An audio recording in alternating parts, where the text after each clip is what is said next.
يا أيها الناس قد جاءتكم موعظة من ربكم وشفاء لما في الصدور وهدى ورحمة للمؤمنين. السلام علیکم ورحمۃ اللہ وبرکاتہ. الحمد للہ وحدہ والصلاة والسلام علی من لا نبی بعدہ. اما بعد، خواتین و حضرات، اسٹوڈیو اسلام میں تفسیر کا سلسلہ سورۃ الذاریات تک پہنچا ہے. آج آپ کے سامنے سورۃ الذاریات سے چند صورتوں کا خلاصہ پیش کرنا مقصد ہے. اللہ تعالیٰ اسے آسان فرمائے اور ہم سب کے سننے کے لیے بھی آسان فرمائے. اس سورے میں حضرت ابراہیم علیہ السلام کو اولاد کی خوشخبری دی گئی. قرآن کریم میں کئی جگہ اس چیز کا ذکر ہے، اور جہاں بھی اس کا ذکر ہوتا ہے تو ساتھ ہی ساتھ قوم لوط کی بربادی کا بھی ذکر ہوتا ہے. لیکن اس میں ایک خاص بات یہ ہے کہ جب فرشتے حضرت ابراہیم علیہ السلام کے پاس آئے تو ابراہیم علیہ السلام پہلے ڈر گئے، اور ان کے ڈر کی ایک وجہ یہ بھی تھی کہ یہ فرشتے ایک مہمان کی شکل میں آئے تھے، اور مہمان کی خاطر تواضع کے لیے حضرت ابراہیم علیہ السلام نے بچھڑا بھون کر پیش کیا، اور وہ کھانے سے انکار کر رہے تھے، یعنی کھانے کی طرف ہاتھ نہیں بڑھا رہے تھے. اس زمانے کا دستور تھا کہ جو آدمی کسی کے گھر نہ کھائے تو آدمی کو خوف طاری ہو جاتا تھا.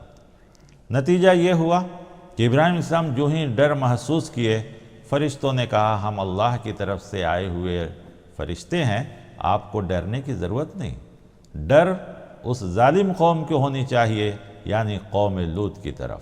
پھر اس کے بعد حضرت اسماعیل علیہ السلام کی بشارت ہوتی ہے، اور ساتھ ہی ساتھ قوم لوط کی تباہی کی اشارے ہوتے ہیں. ابراہیم علیہ السلام پھر ڈرتے ہیں اور کہتے ہیں کہ کیا ان کو بچایا نہیں جا سکتا؟ ابراہیم علیہ السلام کے جواب پر فرشتے کہتے ہیں کہ ہاں، لوط علیہ السلام بچ جائیں گے، لیکن قوم اور ان کی بیوی تباہ کر دی جائے گی. تو ایک طرف اس سورے میں خوشخبری اور دوسری طرف نافرمانوں کی بربادی. گویا ایمان والوں کو بھی اس میں خوشخبری دی جا رہی ہے، اور نافرمانوں کو بھی ایک بات بتایا جا رہا ہے کہ نافرمانی کا انجام کبھی اچھا نہیں ہوتا. پھر اس کے بعد جو ہے آپ صلی اللہ علیہ وسلم کو اس سورے میں یہ بھی کہا گیا ہے کہ آپ رنجیدہ اور غم نہ کریں. رنجیدہ بھی نہ ہو، غم بھی نہ کریں. یہ چونکہ مکی سورہ ہے، اور آپ جانتے ہیں کہ کس حال میں مسلمان گزر رہے تھے، بارہا ان صورتوں میں آ چکا ہے. تو بار بار آپ کو سورت کی صبر کی تعلیم دی گئی ہے. اور اس سورے میں وہ آیت بھی ہے جس میں جن و انس کی پیدائش کا مقصد بتلایا گیا ہے. وَمَا خَلَقْتُ الْجِنَّ وَالْإِنسَ إِلَّا لِيَعْبُدُونَ، کہ جن و انس کو اللہ تبارک و تعالی نے اس کی فرما برداری، اس کی عبادت، اس کی اطاعت گزاری کے لیے پیدا کیا گیا ہے. اب عبادت سے مراد صرف نماز روزہ نہیں ہے، بلکہ اللہ تبارک و تعالی کی بندگی، اس کے سارے قوانین احکام کی پابندی. اللہ تبارک و تعالی یہ مقصد ہوتا ہے جب کہا جاتا ہے یعبدون یعنی عبادت، تو بندگی اصل مراد ہوتا ہے. پھر اس سورے میں ایک خاص آیت ہے جو کئی بار دہرایا گیا ہے، وہ ہے وَيْلٌ يَوْمَئِذٍ لِّلْمُكَذِّبِينَ، بربادی ہے اس دن جھٹلانے والوں کے لیے. یعنی جو قرآن کو جھٹلائیں گے، اللہ کی نعمتوں کو جھٹلائیں گے، اور اللہ تبارک و تعالی نے جو جو چیزیں عطا فرمائی ہیں اس کو جھٹلائیں گے، ان کے لیے بربادی ہے، بربادی ہے، بربادی ہے. بار بار اس آیت کے اندر اس آیت کو دہرایا گیا ہے. تو یقین کرنا چاہیے کہ جو بھی دین کو، اللہ کو، رسول کو، کتاب کو، آخرت کو، تقدیر کو جھٹلائے گا، یا ان میں سے کسی ایک کو بھی جھٹلائے گا، اس کی بربادی ہے. ہاں، یہ الگ بات ہے کہ بربادی کا وقت متعین ہے، وہ ہمیشہ نہیں ہوتا، بلکہ اللہ تعالی ہر چیز کو متعین کر دیا ہے. اللہ تبارک و تعالی نے پھر ایک اہم بات اس سورے کے اندر یہ بھی کہا کہ اللہ کی عبادت ہی ایک ایسی ہے جو اللہ تعالیٰ سب کچھ عطا فرماتے، اللہ کے علاوہ جن کی بھی عبادت لوگ کرتے ہیں وہ انسانوں کے محتاج ہیں، جبکہ اللہ کسی انسان کا محتاج نہیں۔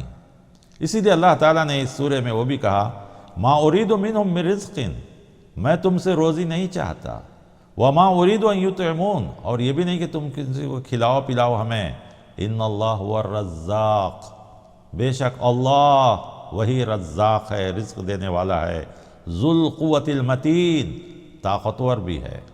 تو معلوم ہوا کہ رزاق اللہ ہے۔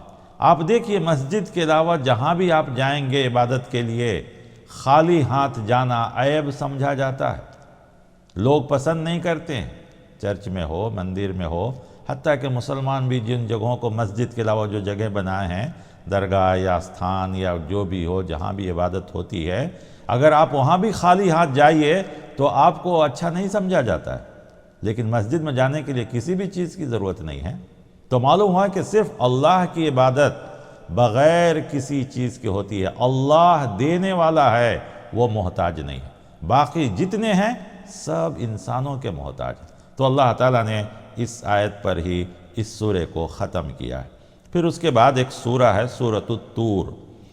طور آپ جانتے ہیں جہاں پر حضرت موسیٰ علیہ السلام کو وحی ملی، چھوٹی چھوٹی آیتوں میں یہاں اللہ تعالیٰ نے بیت معمور کا بھی ذکر کیا ہے، وہ گھر جو خانہ کعبہ کے سیدھ اوپر 7ویں آسمان پر اللہ تعالیٰ نے بنایا ہے، جس کے طواف فرشتے کرتے ہیں، اور ایک بار جو فرشتوں کی باری آتی ہے دوبارہ ان کو موقع نہیں ملتا، جیسا کہ احادیث میں آیا ہے۔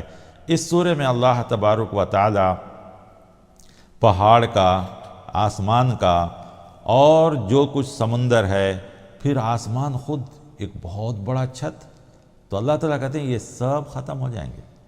تو اے انسانوں، جب اتنی بڑی بڑی چیزیں ختم ہونے والی ہیں تو تمہاری کیا حیثیت ہے؟ وہی ہے قیامت، وہی ہے جب قیامت قائم ہوگی اور تم کو وہاں پر جو ہے ختم ہونا ہے۔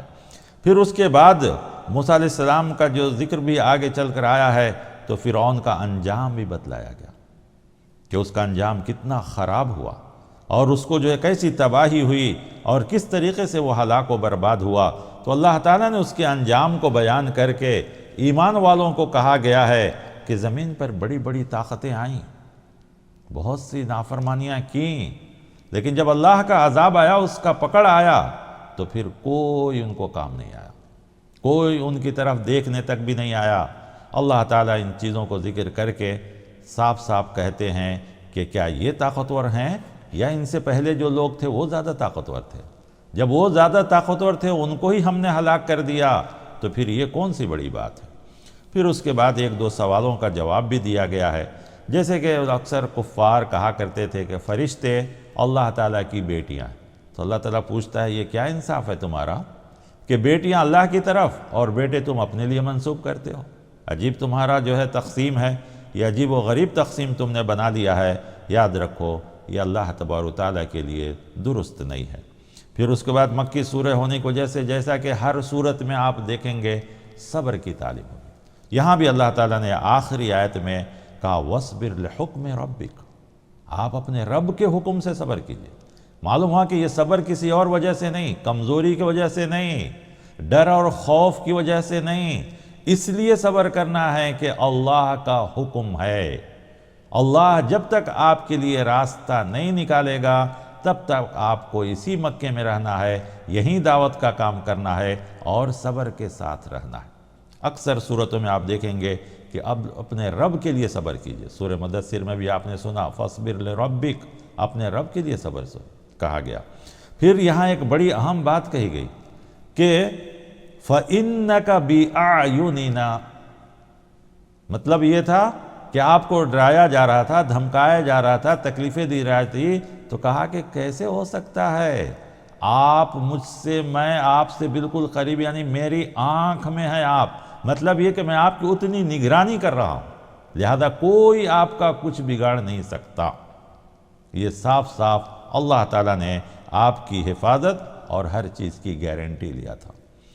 وَسَبِّحْ بِحَمْدِ رَبِّكَ، اور اپنے رب کی تسبیح بیان کیجئے۔ حین تقوم، جس وقت آپ کھڑے ہوتے ہیں، اور جس وقت ستارے آتے ہیں، رات طاری ہوتی ہے، یعنی دن میں، رات میں، صبح میں، جیسا کہ اس سے پہلے سورہ قاف میں گزرا کہ سورج نکلنے سے پہلے، سورج ڈوبنے سے پہلے رات کے حصوں میں گویا نمازوں کی طرف ابھی فرض نہیں ہوئے تھے، تو صرف وقت کی طرف اشارہ کر کے تسبیح کا حکم دیا جا رہا ہے۔ جب نمازیں فرض ہو گئیں تو انہی وقتوں میں وہ 5 نمازیں ہوئیں۔ تو یہاں تک سورۃ الطور کی باتیں ہوئی جو مختصراً آپ کے سامنے پیش کیا جا رہا ہے۔ پھر اس کے بعد اللہ تبارک و تعالی نے اس سورے کے بعد ایک اہم سورہ اور ہے سورۃ النجم، اور یہی وہ سورہ ہے جس میں معراج کا واقعہ ہے۔ اسراء، بنی اسرائیل جو 15ویں پارے کی سورت تھی، اس میں اسراء کا ذکر، یعنی خانہ کعبہ سے بیت المقدس تک کا سفر، تو وہاں اللہ تعالیٰ نے اپنی طاقت کا ذکر کیا، سبحان، وہ اللہ ہے جو اپنے بندے کو لے گیا۔ اور بیت المقدس سے آسمان کا سفر، پھر وہاں کی ساری اللہ تعالیٰ کی نعمتیں، نشانیاں، قدرت، یہ سب دیکھنا اور واپس آنا۔ تو چونکہ یہ سب کچھ صرف اور صرف پیارے نبی صلی اللہ علیہ وسلم کے ساتھ تعلق تھا، تو اس سورے میں پہلے پیارے نبی صلی اللہ علیہ وسلم کی شان میں کہا گیا ما ضل صاحبکم وما غوا وما ینطق عن الہوا، کہ تمہارے ساتھی نہ گمراہ ہوئے اور نہ بھٹکے، بلکہ یہ جو کچھ کہتے ہیں اپنی زبان سے، ان ہوا الا وحی یوحا، وہ صرف اور صرف وحی ہوتی ہے۔ لہذا اوپر جو کچھ نشانیاں دکھائی گئیں آسمان پر، جنت، جہنم یا جہنم میں جو عذاب کے نمونے، تو گویا یہ تمہاری آنکھوں سے، تمہارے علم سے دور ہو سکتا ہے، لیکن جب پیارے نبی صلی اللہ علیہ وسلم کہہ رہے ہیں تو یہ برحق ہے، تمہیں اس کو یقین ماننا پڑے گا، کیونکہ آپ اپنی مرضی سے کچھ نہیں کہتے ہیں، وما ینطق عن الہوا، کبھی اپنی خواہش سے کوئی چیز نہیں کہتے ہیں، جو کچھ کہتے ہیں وہ صرف اور صرف وحی ہوتی ہے۔ گویا یہ سب بھی اللہ تبارک و تعالیٰ نے ان کو بتایا اور اللہ تعالیٰ کے حکم سے ہوا، کیونکہ آگے آیت آ رہی فَأَوْحَا إِلَىٰ عَبْدِهِ مَا أَوْحَا، پیارے نبی صلی اللہ علیہ وسلم پر جو کچھ کہ اللہ تعالیٰ نے وحی کی، جو وحی کرنا تھا، تو یہ سب بھی وحی کی قسم تھی، یہ بھی ہے۔ پھر اس کے اندر اور بھی جو ہے دوسری باتوں کا ذکر کرنے کے بعد قرآن کی صداقت، اس کی عظمت، انبیاء سابقین کا بھی ذکر کیا گیا، اور یہ ذکر کرنے کے بعد کہا گیا کہ جس طرح وہ سب اسی دین کے لائے تھے، اسی دین پر تھے، پیارے نبی صلی اللہ علیہ وسلم بھی وہی دین پیش کر رہے ہیں۔ کسی نبی نے نہیں کہا تھا کہ ایک کے علاوہ 2 خدا ہے، کسی نبی نے بھی ایک کے علاوہ کسی اور کی عبادت کی تعلیم نہیں دی تھی، اور اگر تم نہیں جانتے ہو تو تھوڑا دیکھ لو عاد، سمود، قوم لوط کو، کہ ان کو بھی کیا دعوت دی گئی، ان کو بھی یہی دیا گیا۔ پھر اس کے بعد اس سورے میں عذاب کا بھی ذکر کیا گیا ہے، اور کافروں کے 2-3 بتوں کا ذکر کیا گیا جو مکے کے اندر مشہور تھے، لات، عزا اور منات۔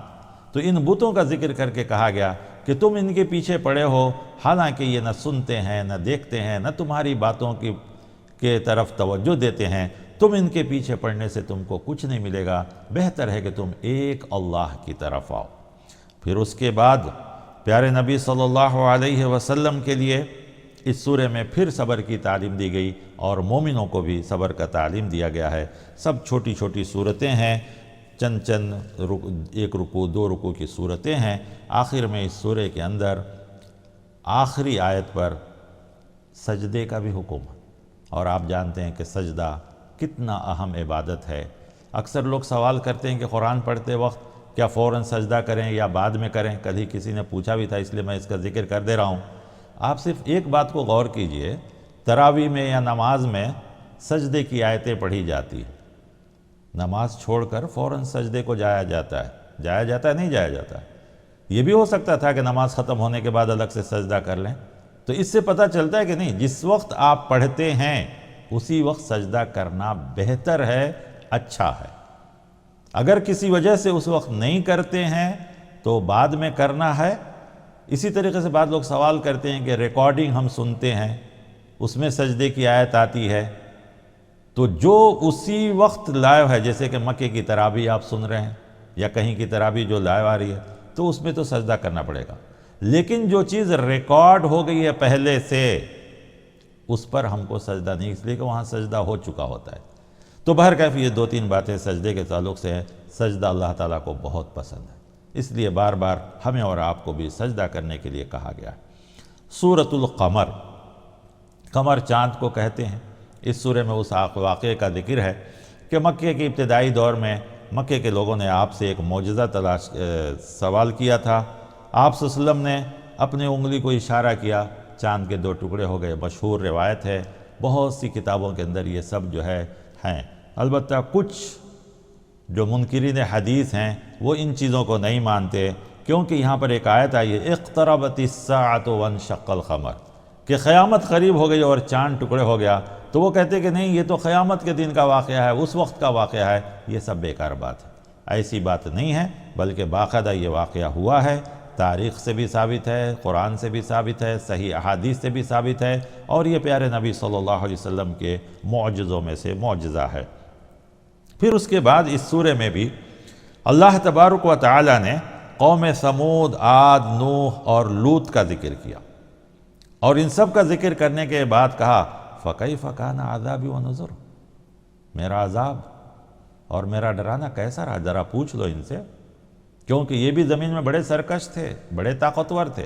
فرعون کا پوچھنا ہی نہیں، نوح بھی 950 سال، پھر صاد، عاد اور سمود، کتنی طاقتور قوم، لوط کے لوگ کیا کیا حرکتیں کیے، وہ کیا سمجھ کے کرتے تھے، یہی نہ کہ ہم کو کوئی پوچھنے والا نہیں، کوئی پکڑنے والا نہیں، حتیٰ کہ فرشتے آئے تو ان کے ساتھ بھی وہ بدتیاتی کرنے کے لیے آگے بڑھے، کیونکہ وہ فرشتے انسانوں کی شکل میں آئے تھے۔ حضرت لوط علیہ السلام پریشان ہو کر کہتے ہیں الیس منکم رجل رشید، کیا تم میں ایک بھی بھلا انسان نہیں ہے جو ان گناہوں سے بچنے کی کوشش کرے یا لوگوں کو روکے؟ تو اتنا زیادہ یہ سرکش ہو گئے تھے، اللہ تعالیٰ نے ان سبوں کو ہلاک کرنے کے بعد کہتا فَكَيْفَ كَانَ عَذَابِي وَنُذُرِ، میرا ڈرانا، میرا عذاب کیسا رہا۔ اس سورے میں بھی ایک آیت کو 4 بار ریپیٹ کیا گیا ہے، جیسے کہ اس سے پہلے آیت میں آیا تھا وَيْلٌ يَوْمَئِذٍ لِّلْمُكَذِّبِينَ، تو اس سورے میں آیا ہے وَلَقَدْ يَسَّرْنَا الْقُرْآنَ لِلذِّكْرِ فَهَلْ مِن مُدَّكِرٍ، ہم نے آسان کر دیا قرآن کو، ذکر نصیحت کے لیے۔ بعض حضرات نے اس کا ترجمہ یاد کرنے کے لیے بھی کہا ہے، لیکن اصل معنی نصیحت ہے کوئی نصیحت حاصل کرنے والا؟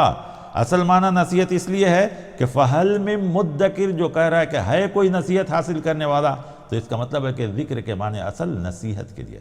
تو قرآن بہت سے لوگوں نے اس کو بہت مشکل بنا دیا ہے۔ یاد رکھیے، ہم جب کہتے ہیں کہ قرآن ہر آدمی کے لیے آسان ہے، تو اس کا مطلب یہ نہیں ہے کہ آپ چند رکوع یا چند جز پڑھ کے مفسر، محدث بنے یا مفتی بنے، نہیں۔ ہم اس لیے، یا قرآن اس لیے کہتا ہے کہ جو احکام ہیں اس کا سمجھنا کسی کے لیے مشکل نہیں ہے۔ تو احکام تو ہر آدمی سمجھ سکتا ہے۔ جیسے اللہ تعالیٰ کسی حرام چیز کا ذکر کیا ہے تو وہ بالکل واضح ہے، اس میں کوئی ایچ پیچ ٹیڑھ نہیں ہے، ہر آدمی آسان سے سمجھ سکتا ہے کہ یہ حرام ہے۔ اسی طریقے سے نماز، روزے، عبادات کا ذکر ہے، اس میں کسی کو کوئی سمجھنے نہ سمجھنے کی کوئی پریشانی ہے ہی نہیں۔ لہذا نصیحت کے لیے جو قرآن کہا گیا، جنت اور جہنم کا ذکر کیا گیا، اس کے عذابوں کا، اس کے معنی سمجھنے میں کوئی تکلیف نہیں ہے۔ لہذا لوگوں نے جو مشکل بنا دیا ہے کہ نہیں قرآن کو سمجھنے کے لیے اتنا، تو معلوم ہوا کہ وہ ان آیات کو جو گہری فکر رکھتی ہے یا متشابہات آیات ہیں ان کے لیے ہم کو وہ نہیں کہا جا رہا ہے۔ ایک عام آدمی کے لیے اس کے جو اہم چیزیں ہیں اس کو ضرور پڑھنا چاہیے، سمجھنا چاہیے اور عمل کرنا چاہیے۔ تو اللہ تعالیٰ نے اس کو بار بار کہا، 1 بار نہیں، 2 بار نہیں، 4 بار اس سورے میں کہا، اور کوئی بڑی صورت نہیں ہے، صرف 2 رکوع کی صورت ہے، لیکن 4 بار کہہ رہے ہیں ہے کو ہم نے آسان کیا ہے قرآن کو سمجھنے کے لیے، ہے کوئی اس کو سمجھنے والا۔ اور اگر ترجمہ معنی کیا جائے یاد کرنا، تو وہ بھی ایک معنی ہو سکتا ہے، وہی معنی نہیں ہے، کیونکہ اس کو یاد کرنا بھی اللہ نے آسان کر دیا۔ اس میں کوئی شک نہیں کہ دنیا کی آج تک کوئی کتاب ایسی نہیں ہے جس کو کسی نے بائہاٹ کیا ہو، جبکہ الحمدللہ قرآن کریم حالانکہ اس کا پڑھنا، یہ کرنا اور ملتی جلتی آیات، ملتے جلتے جو ہے صورتیں ہیں، تو پھر بھی 9 سال، 10 سال، 11 سال، اس سے کم کے بچے 3 سال، 4 سال میں بائہاٹ کر لیتے ہیں اور اس کے بعد ہمیشہ پڑھتے ہیں، تو یہ بھی اللہ کی ہی طرف سے آسان کیا ہوا ہے۔ جب تک اللہ آسان نہ کر دے یہ نہیں ہو سکتا ہے۔ تو وہ معنی بھی ہو سکتا ہے، لیکن اصل معنی نصیحت حاصل کرنا ہے۔ پھر اس کے بعد سورۃ الرحمن، جو قرآن کریم کی بڑی پسندیدہ سورت ہے، اچھے قاری ہوں اور جب کھینچتے ہیں فَبِأَيِّ آلَاءِ رَبِّكُمَا تُكَذِّبَانِ، لوگ بڑے شوق سے سنتے ہیں، لیکن کبھی غور نہیں کرتے کہ اللہ تبارک و تعالیٰ نے اس سورے میں یہ بار بار کیوں سوال کر رہے ہیں کہ اے جن و انس، جنات اور انسان، تم اپنے رب کی کن کن نعمتوں کو جھٹلاؤ گے؟ تقریباً 31 بار اللہ تعالیٰ نے سوال کیا ہے۔ تو ذرا دیکھیے، ساری نعمتوں کا تو نہیں ہو سکتا، اس لیے اگر ساری نعمتوں کا ذکر کروں تو ایک ایپیسوڈ یعنی 50 منٹ اسی میں ہو جائے گا۔ 50 منٹ اس لیے کہہ رہا ہوں کہ اب تھوڑا وقت بڑھ گیا ہے، تھوڑا صبر سے سنیے گا، حالانکہ رمضان کا وقت کم ہو رہا ہے لیکن تفسیر کا وقت بڑھ گیا ہے۔ تو پہلے اللہ تعالیٰ کہتے ہیں رحمان، اللہ کی ذات ہے، اس کے بعد قرآن کا ذکر، اس کے بعد انسان کا ذکر، لیکن انسان کو جو سب سے بڑی نعمت دیا ہے اس کا ذکر ہو رہا ہے۔ کیا؟ علمہ البیان، انسان کو بہت سی نعمتیں دیا ہے، لیکن سب سے بڑی نعمت کیا ہے؟ عربی میں حیوان انسان کو بھی کہا جاتا ہے، جانوروں کو بھی کہا جاتا ہے۔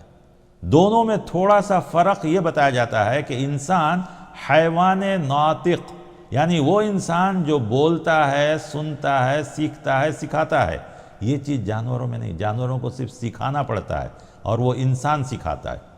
انسان کے اندر سب سے بڑی نعمت بولنا، بات چیت کرنا، سیکھنا، سکھانا۔ تو جو اللہ، جو رحمان ہم کو یہ دیا ہے، تو سب سے پہلے اس کی کتاب نہیں سیکھیں، اس کی کتاب کو نہیں پڑھیں اور ساری چیزوں کو ہم پڑھیں تو اللہ کی دی ہوئی اس نعمت کا کیا شکریہ؟ کوئی شکریہ نہیں۔ لہذا ہمیں سوچنا چاہیے کہ اللہ تعالیٰ نے اس نعمت کو سب سے پہلے، اس کے بعد ہی سورج، چاند، ستارے، درخت، آسمان، ان سب چیزوں کا ذکر کیا۔ گویا سب سے بڑی نعمت ہے انسان، اور انسان کو جو سب سے بڑی نعمت دی ہے بات چیت، بولنا، سیکھنا، سکھانا، تو ہمیں اللہ تعالیٰ کی نعمت۔ پھر اس کے بعد اللہ تعالیٰ نے فرشتے، جنت، جہنم، یہ سب چیزوں کو ذکر کیا ہے کہ یہ سب اس کی نعمتیں ہیں اور تم کس کس نعمتوں کو جھٹلاؤ گے۔ تو دو چیزیں اس سورے کے اندر بڑی اہم ہیں جس کی طرف میں تجاؤ۔ ایک تو اللہ بار بار سوال کر رہا ہے، تو ہمیں چاہیے کہ اللہ تعالیٰ کی دی ہوئی نعمتوں کا خیال کریں۔ پھر دوسری چیز جو اس سورے کے اندر آیت اللہ تعالیٰ سوال کرتے ہیں، حل جزاء الاحسان الا الاحسان، کہ اللہ نے جو تمہارے اوپر اتنا احسان کیا ہے تو اس احسان کا بدلہ کیا ہے؟ اللہ تعالیٰ کہتے ہیں الا الاحسان، سوائے احسان کے کوئی بدلہ نہیں ہو سکتا۔ تو اللہ نے ہمارے اوپر جو احسان کیا تھا، ہم اللہ پر کیا احسان؟ اللہ پر کوئی احسان نہیں، بس اس کی فرما برداری کر لیں، یہی اللہ تعالیٰ کا احسان کا بدلہ ہے۔ تو اللہ خود سوال کرے، حل جزاء الاحسان الا الاحسان، ہم نے اتنے احسان کیے تمہارے اوپر، تو اس کا بدلہ کیا ہے؟ اس کا بدلہ یہی ہے کہ تم اللہ تعالیٰ کو۔ آخر میں اللہ تعالیٰ نے اس سورے کو جو ختم کیا تو وہاں بھی کہا تبارک اسم ربک ذی الجلال والاکرام، بابرکت ہے اللہ، اس کے نام بابرکت ہیں، اس کی ذات بابرکت ہے، وہ ذی الجلال بھی ہے اور صاحب عزت بھی ہے۔ تو ایسے اللہ کو چھوڑ کر، ایسے اللہ تبارک و تعالیٰ کی تعلیمات کو چھوڑ کر ہم کہاں جائیں گے؟ ہمارے لیے کوئی دوسرا راستہ مناسب نہیں۔ پھر اس کے بعد ایک سورہ ہے سورۃ الواقعہ۔ اس سورے کو بھی اکثر لوگ پڑھتے ہیں، جیسا کہ مشہور ہے یہ سورہ، وہ سورہ، پنج سورہ، گنج سورہ، انج سورہ، پاکستانی سورہ، ہندوستانی سورہ، بہت سی کتابیں ہیں، تو ان میں اکثر ان سورتوں کا نام آتا ہے جس میں سے سورۃ الواقعہ ہے۔ اس سورے کی فضیلت بھی آئی حدیث میں، لیکن بڑی اہم چیز اس سورے میں بھی بیان کیا گیا ہے کہ اکثر سورتوں میں جنت جہنم کا ذکر آتا ہے، دو گروہ کا ذکر آتا ہے، جہنمی جنتی کا۔ یہاں اللہ تعالیٰ نے 3 گروہ کا ذکر کیا ہے، لیکن حقیقت میں دیکھا جائے تو وہ بھی 2 ہی ہے، اس لیے کہ پہلے دونوں کامیاب ہیں اور تیسرا ناکام گروہ ہے۔ تو پہلے 2 یہ اعلیٰ درجے کے لوگ اور ایک درمیانی درجے کے لوگ، تیسرا ناکام ہے، اور تینوں کا انجام بیان کیا گیا ہے۔ اکثر ایک حدیث ہے کہ جو آدمی شام کو اس سورے کو پڑھے گا وہ روزی کے لیے کبھی محتاج نہیں ہوگا۔ تو اس سے مقصد یہ بھی ہو سکتا ہے کہ جب ان سورے کو پڑھے گا اور اللہ تعالیٰ صاف صاف اس میں بیان کر دیے ہیں کہ کامیاب وہ ہے، تو ایک آدمی پڑھے گا تو وہ سوچے گا یہ دنیا چند دن کی ہے، اصل کامیاب زندگی تو وہ ہے۔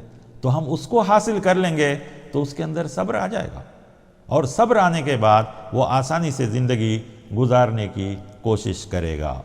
پھر اس کے بعد اس سورے میں جیسا کہ مکی ہونے کی وجہ سے حق کا انکار کرنے والے ان لوگوں کا ذکر ہے۔ پھر اللہ تعالیٰ چند سوال بھی کرتے ہیں، کہتے ہیں کہ جو تم پانی پیتے ہو کون برساتا ہے؟ جو تم لکڑیاں جلاتے ہو آگ میں، وہ آگ کون پیدا کیا؟ ان درختوں کو کون پیدا کیا؟ جو تم کھانا اناج کھاتے ہو ان کھیتیوں کو کون اگاتا ہے؟ اللہ تعالیٰ نے ان سب سوال کو ذکر کیا ہے۔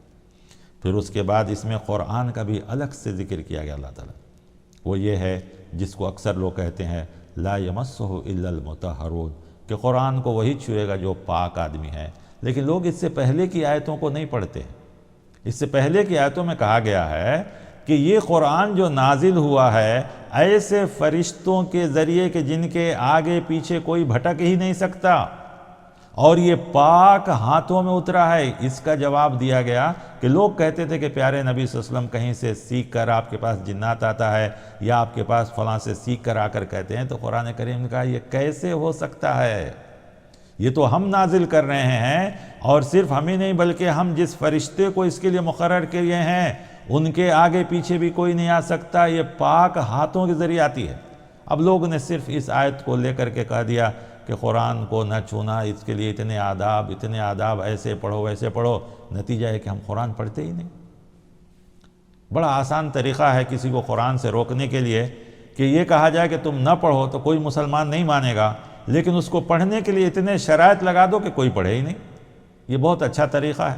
تو لوگوں نے قرآن سے روکنے کے لیے، ہاں پاکی کا مراد ہونا چاہیے۔ ایک آدمی جب باقاعدہ عبادت کی نیت سے بیٹھ کے پڑھے گا تو اس کو باوضو بھی ہو، سب کچھ ہو۔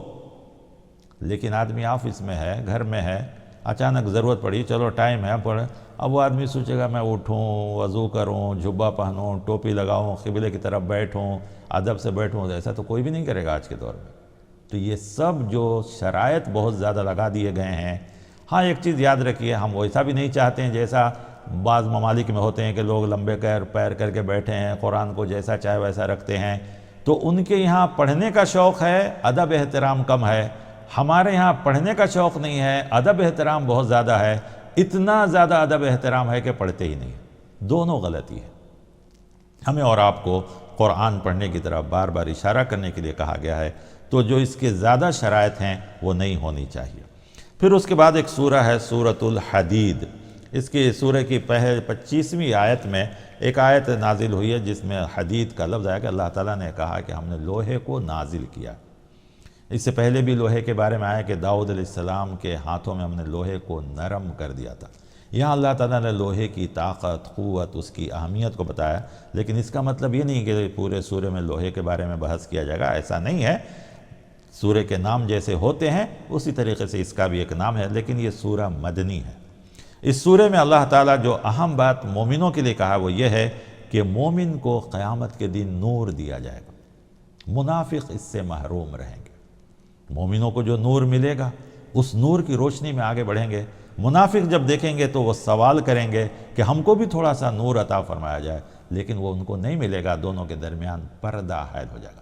گویا اللہ تعالیٰ نے یہی فیصلہ کر کے بتا دیا کہ اے نفاق والو، تمہارا گزارا کہیں بھی نہیں ہے، دوسرے تم دھوکے سے، جھوٹ سے، ان سب چیزوں سے دنیا میں جی لے سکتے ہو، آخرت میں نہیں چلے گا۔ گویا ایمان اور نفاق کا یہاں پہلی بار جو ہے مدنی سورہ ہونے کی وجہ سے ذکر کیا گیا۔ اس سورے کی آیت نمبر 12 اور 16 بھی تھوڑا ہمارے لیے غور کرنے کی ہے۔ اللہ تعالیٰ نے اس میں خاص بات بتلایا ہے، وہ یہ کہ خاص کر مومن مرد ہو یا عورت، عبادت میں، نیکی میں ان کو کوئی کمی نہیں کی جائے گی، حتیٰ کہ ان کا اجر بھی برابر ہوگا۔ میں اس لیے کہہ رہا ہوں کہ اسلام پر ایک بہت بڑا اعتراض کیا جاتا ہے کہ عورتوں کو اسلام میں یہ ہے وہ ہے۔ یاد رکھیے ساری دنیا مل کر جتنا عزت عورت کی کرتی ہے، اسلام اکیلا اتنا کرتا ہے۔ بلکہ دنیا کرتی کہاں ہے؟ دنیا تو عورت کو نہ جانے کس طریقے سے دیکھتی ہے۔ تو یاد رکھیے قرآن کریم میں یہ بار بار کہا گیا کہ مرد اور عورت جو بھی نیک عمل کریں گے ان کو پورا بدلہ ملے گا، ان کو رتی برابر بھی کم نہیں کیا جائے گا۔ تو خاص کر اس سورے میں بھی کہا گیا۔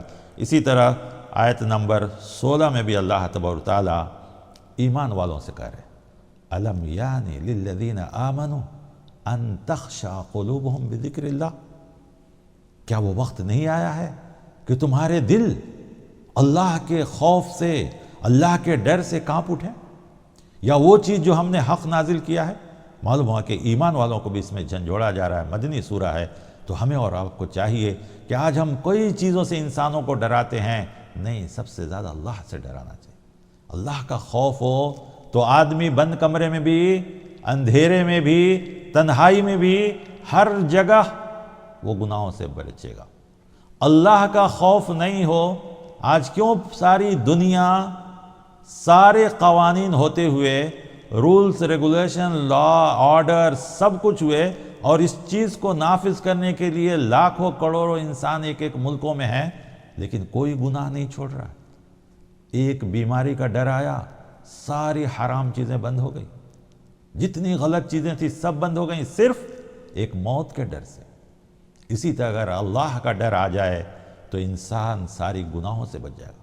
تو اللہ تعالیٰ کہتا ہے الم یعنی للذین آمنوا ان تخشع قلوبہم لذکر اللہ، کہ اللہ کی یاد سے ابھی ہمارے دلوں میں نہیں آئے یہ سب چیزیں۔